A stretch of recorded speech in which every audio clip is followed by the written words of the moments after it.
नमस्कार, डॉक्टर जैन बोल रहा हूँ। आज हम ऑटिज़म या एडीएचडी इनके ऊपर बात करेंगे। पेरेंट्स का काफ़ी क्वेश्चंस रहते हैं, काफ़ी क्वेरी लेके आते हैं कि जी हमारे बच्चे को एडीएचडी है या ऑटिज़म है। नहीं, हमारे बच्चे को तो एडीएचडी ही है, ऑटिज़म तो नहीं हो सकता है। उसके थेरेपिस्ट ने ये बताया है कि इसको एडीएचडी है। इसके कई कारण होते हैं बेसिकली कि ऐसा हमें क्यों लगता है। तो एक तो हम ये बात करेंगे कि ऑटिज्म और एडीएचडी में क्या फ़र्क है, ब्रीफली करेंगे, ज़्यादा डिस्कस नहीं, क्योंकि ऑटिज्म की मैंने काफ़ी वीडियो डाली हुई हैं, तो उन चीज़ों को मैं बार बार रिपीट नहीं करूँगा। लेकिन फिर भी ये हमारे लिए जानना ज़रूरी है कि ऑटिज्म है या एडीएचडी है, क्योंकि दोनों का ही जो इंटरवेंशन है काफ़ी हद तक अलग हो जाता है। उनका सिम्टम्स भी अलग अलग होते हैं, उनका आउटकम भी अलग है। आगे जो भविष्य में जो हमारे साथ घटना घटने वाली है वो भी अलग अलग होती है। तो इसलिए कोई ज़्यादा कन्फ्यूज़न होना नहीं चाहिए। हालांकि मैं ये समझता हूँ कि मेडिकल साइंस हमारी बिल्कुल ब्लैक एंड वाइट नहीं होती है।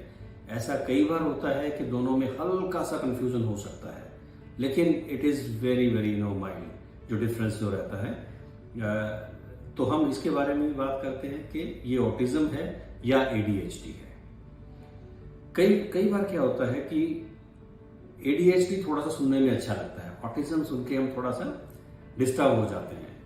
तो काफ़ी लोग हैं, जैसे हमने इंटरनेट पे देख लिया पेरेंट्स ने कि नहीं बच्चा बहुत हाइपर एक्टिव है, किसी की सुनता नहीं है, अपने ही उसमें रहता है। तो एडीएचडी में भी ऐसा होता है। समहाउ उन्होंने एडीएचडी के जो सिम्टम्स हैं वो देख लिए हैं, पढ़ लिए हैं कहीं पे।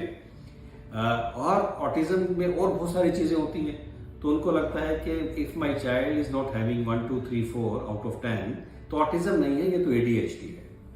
और कई बार कुछ थेरेपिस्ट भी हैं, उनको कुछ नॉलेज होती है, ऐसा नहीं है, लेकिन they are not complete in their knowledge. Diagnosis बनाना या उसको रिफ्यूट करना मेनली ये डॉक्टर्स का डोमेन है। थेरेपिस्ट जनरली मतलब हम उनको असेसमेंट कराते हैं, स्पीच की करा ली या ओटी की करा ली उनसे, या एबीए की असेसमेंट करा ली, लेकिन जनरली जो है उसको एग्जैक्ट डायग्नोस करने का जो काम है वो थेरेपिस्ट का नहीं रहता है। और इसमें कोई डिनायल नहीं है कि therapist they play very very important role in the management of autism. लेकिन जहाँ पे उनको हमें उनकी ज़रूरत होती है, definitely they are the main pillars of management of autism, so we can not deny that, right. लेकिन we should be clear about the diagnosis कि है क्या। अब इस पे कंफ्यूजन क्यों होता है? ऑटिज्म हमें मालूम है, जैसा कि पहले मैंने बताया है कि ऑटिज्म का जो बच्चा रहता है is a social communicative disorder. 2 ढाई 3 साल की उम्र में भी बच्चा बोल नहीं पाता है या आंखें नहीं मिलाता है, एंड और अदर सिम्टम्स हैं जो हम नहीं जाने उनकी डिटेल में। On top of that, more than 50% बच्चे जो ऑटिज्म के होते हैं they are very hyper active. They will not sit on one place, jumping from one place to another. किसी की बात नहीं सुनना है, जो मन में आया वही करना है। कोई चीज़ उठानी है तो हाथ से पकड़ के उठा ली, कोई फेंकनी है तो फेंक दी, कभी शाउट करने का मन है। They have their own internal reason, तो उसकी डिटेल में नहीं जा रहा हूँ, मैं सिर्फ आपको उसका मुखौटा बता रहा हूँ कि ऑटिज्म में कैसे रहता है। जो ये हाइपर एक्टिविटी वाला जो है, एग्रेशन है, शाउटिंग है, तोड़ा फोड़ा करना है, डिस्ट्रप्टिव बिहेवियर है, इन चीज़ों को कई बार हम एडीएचडी समझ लेते हैं। हालांकि ऑटिज्म के जो डायग्नोस्टिक क्राइटेरियाज हैं, जो डीएसएम के जो इंटरनेशनल क्राइटेरिया है, या और जो टूल्स हैं, there are lots of tools available that clinician use to diagnose autism और एडीएचडी। तो डीएसएम काफ़ी एक स्टैंडर्ड क्राइटेरियाज है, एकदम अलग क्राइटेरियाज हैं ऑटिज्म के, कि बच्चा सोशली कितना एक्टिव है, बिहेवियर में क्या है, अलग अलग पॉइंट्स रहते हैं। आप नेट पे अगर देखोगे तो मिल जाएगा आपको, उनका डिटेल रेलेवेंट नहीं है एक एक पॉइंट को डिस्कस करना, लेकिन ऑटिज्म एकदम क्लियर होता है। और ऑटिज्म के बच्चे में जो है स्पीच मेजर इशू है, social interaction, communication, eye contact major issue होता है। और जो हाइपर एक्टिविटी वाले बिहेवियर है they are on top of that. While if you compare the ADHD का बच्चा, आपको लगेगा, अगर आप हिस्ट्री में जाएं, कि 1 साल का बच्चा कुछ शब्द बोलना शुरू कर देता है, आई कांटेक्ट है, फिंगर पॉइंटिंग है, बाय बाय है, क्लैपिंग है, ये सब चीज़ें जनरली 1 साल पे शुरू हो जाती हैं। तो एडीएचडी का जो बच्चा रहता है वो ये सब काम करता है। 2-3 साल का बच्चा एडीएचडी का इतना बोलता है कि आपको लगेगा कि यार थोड़ी देर चुप हो जाओ, बिकॉज एनर्जी लेवल बहुत होता है ADHD के बच्चों में, वो शांत नहीं बैठते हैं, jumping from one place to another. वो घर में अगर 4 हैं, 2 पेरेंट्स हैं, एक दादा दादी हैं, वो चारों को जो है, एक बच्चा अकेला जो है उसके अंदर इतना स्टेमिना होता है, वो चारों से हाथ लड़वा सकता है।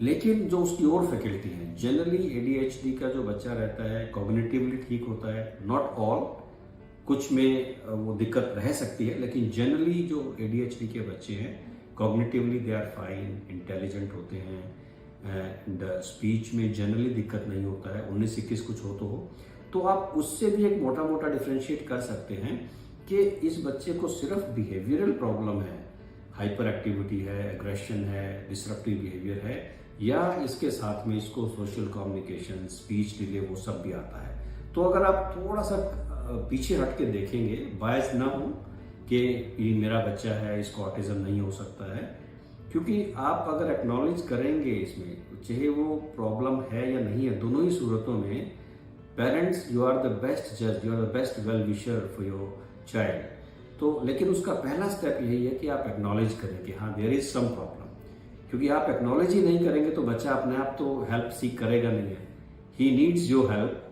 आप चाहे उसको थेरेपिस्ट के पास लेके जा रहे हैं, डॉक्टर के पास लेके जा रहे हैं, जब तक आप उसको, फर्स्ट स्टेप है कि आप उसको एक्नॉलेज करें कि हाँ हमारे बच्चे में हमें कोई प्रॉब्लम दिख रही है, लेट्स आस्क द एक्सपर्ट।